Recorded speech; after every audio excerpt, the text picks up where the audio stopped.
Bom dia, meu nome é Leonardo Lopes e a aula de hoje no Resumos Enem é sobre Descartes e a sua famosa frase "penso, logo existo". Vamos tentar mostrar ao longo deste diagrama, que tem cores representativas de blocos de ideias bem específicos, o que significa ou como Descartes chegou a essa conclusão, que o pensar coincide com o existir e o pensar de um eu. Então acompanhe aqui na cor roxa, numa introdução, quem foi René Descartes. René Descartes foi um francês que atuou basicamente no século XVII e é considerado o pai da filosofia moderna. Ele é um herdeiro de certas vertentes que vinham da Idade Média, principalmente o escolasticismo tomista, assim como um herdeiro mais direto da Renascença sobremodo italiana, e ele inaugura com a sua noção de eu, a sua noção de uma descrição radical em primeira pessoa, todo um contexto diferenciado que nós entendemos como modernidade. Ele elevou a noção de antropocentrismo, que já vinha desde a Renascença, a um novo patamar.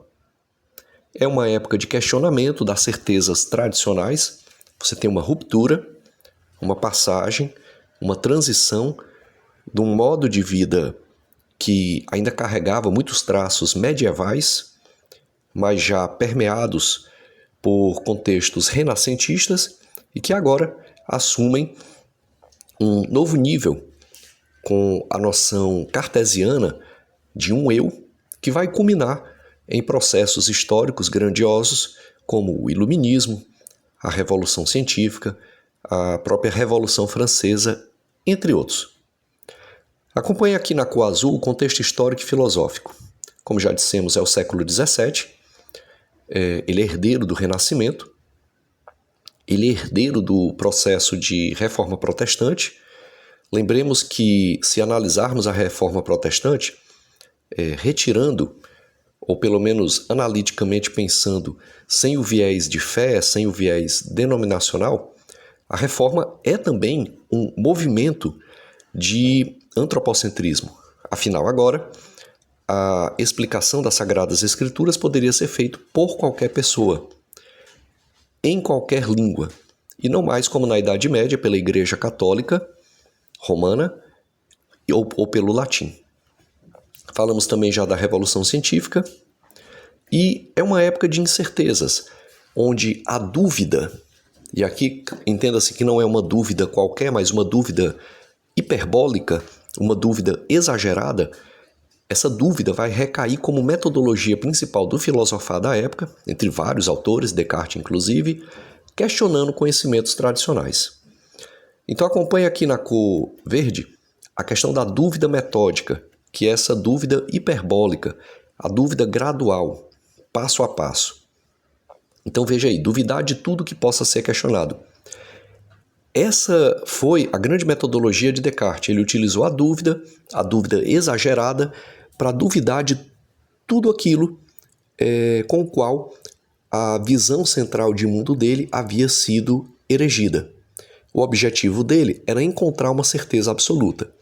Note que esse é o mesmo objetivo da Idade Média. Uma certeza absoluta, que no caso dos medievais era Deus. No caso do contexto greco-romano, eram as ideias ou a substância aristotélica.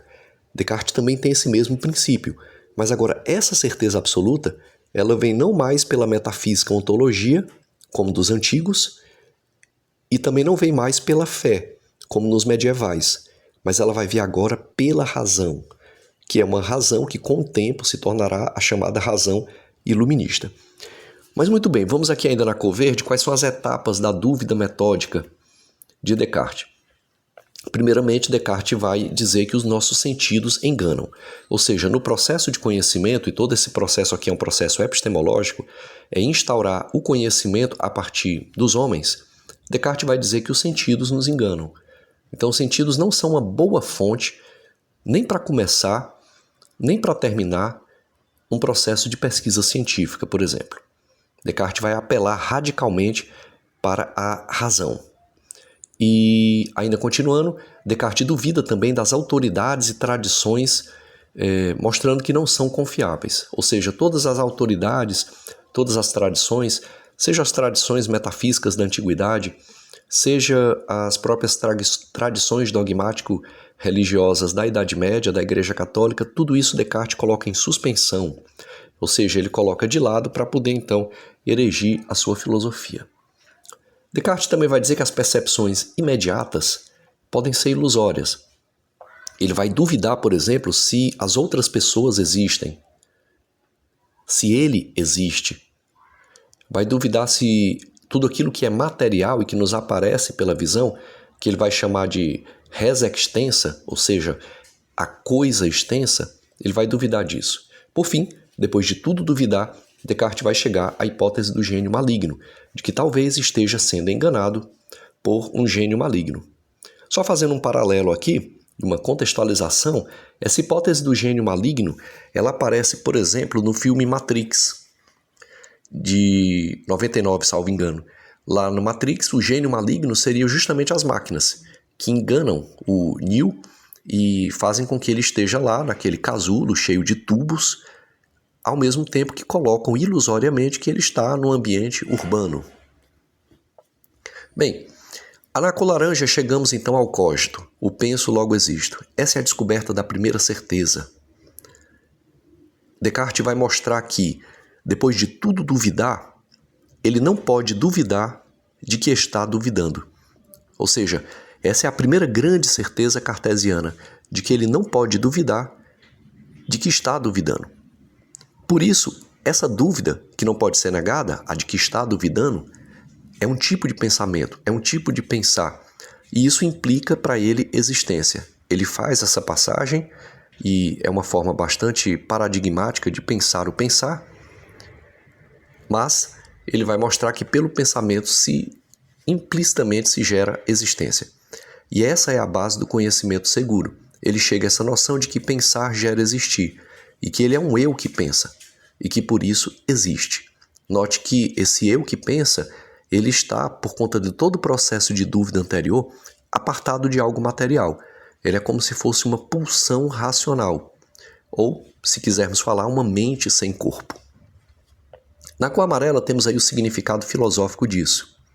Descartes vai mostrar que todo o processo de conhecimento deve começar pelo pensamento, e não pelos sentidos, não pelo empírico, não por aquilo que é material, mas todo o processo de pensar deve começar pelo pensamento. E aí ele vai mostrar que a consciência, quer dizer, a mente, o pensamento, ela é mais segura do que o mundo externo, porque o mundo externo, as coisas materiais podem me enganar. No finalzinho aí da cor amarela, ele faz com isso uma reconstrução do conhecimento racional. É isso que deve ser entendido. Descartes, a partir dessa noção de eu penso, logo existo, ele faz uma reconstrução do próprio pensamento racional e inaugura, então, o que futuramente será colocado como iluminismo, revolução científica, que vai ocasionar, por exemplo, a Revolução Francesa mais à frente, entre outros grandes movimentos do século XVIII e século XIX. Na cor vermelha, nós temos as consequências. A primeira consequência é o chamado racionalismo. O racionalismo é a noção de que a mente, a descrição em primeira pessoa, o eu penso, logo existo, deve ser a base de todo e qualquer conhecimento. Uma outra consequência, essa bastante problemática, é que com essa noção do pensar dominando sobre o contexto sensível empírico, é que Descartes cria uma cisão, uma divisão entre a mente, que é correlacionada ao pensar, ao eu penso, e o corpo, que é a coisa material, que ele chama de res extensa. Essa é uma passagem bastante problemática, mas em que Descartes faz, ou seja, ele separa mente e corpo. Essa passa a ser a base do método científico moderno, que a partir do iluminismo e da revolução científica vai inaugurar o que nós conhecemos como ciência moderna. Bem, em uma sala de aula, na cor lilás aqui, quais exemplos podem ser passados por um professor, aqui eu me dirijo mais especificamente a professores, para tratar dessas questões dos alunos e com os alunos? Uma primeira noção seria o exemplo do sonho. Mostrar que Descartes duvida da realidade externa, ou mesmo da realidade interna, pode ser mostrado a partir dos exemplos do sonho, que é quando ele mostra que, quando estamos sonhando, talvez estejamos acordados. Ou quando estamos acordados, talvez estejamos sonhando. Ele utiliza essa passagem justamente naquele processo gradual, progressivo de dúvida, a dúvida hiperbólica, para conseguir chegar àquela noção de que ele só não pode duvidar de que está duvidando. Também pode ser passado para os alunos uma atividade de dúvida metódica, instaurar nos alunos o exercício da dúvida, não qualquer dúvida, mas a dúvida metódica, uma dúvida mais analítica, ao mesmo tempo progressiva.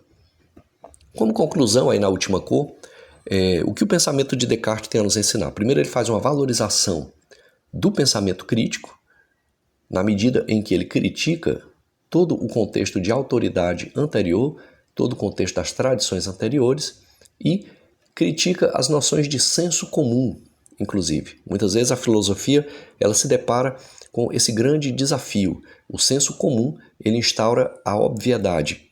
E aí a filosofia vem para mostrar que mesmo dentro daquilo que é óbvio, talvez haja um senão, um será. Ainda é um convite à reflexão racional, ou seja, não mais somente o exercício de uma fé, mas o exercício da razão, que se volta, ou pode se voltar, inclusive sobre a fé, como também com outras áreas como a ciência, etc. Recursos extras que podem ser utilizados, por exemplo, os trechos do livro, O Discurso do Método, que Descartes trata dessas ideias, assim como vídeos e debates. Bem, esperamos que essa aula tenha sido proveitosa, que tenhamos minimamente conseguido elucidar um pouco o que é o eu penso de Descartes. Se você gostou do vídeo, eu peço que deixe um like, se inscreva no canal, muito obrigado e até uma próxima oportunidade.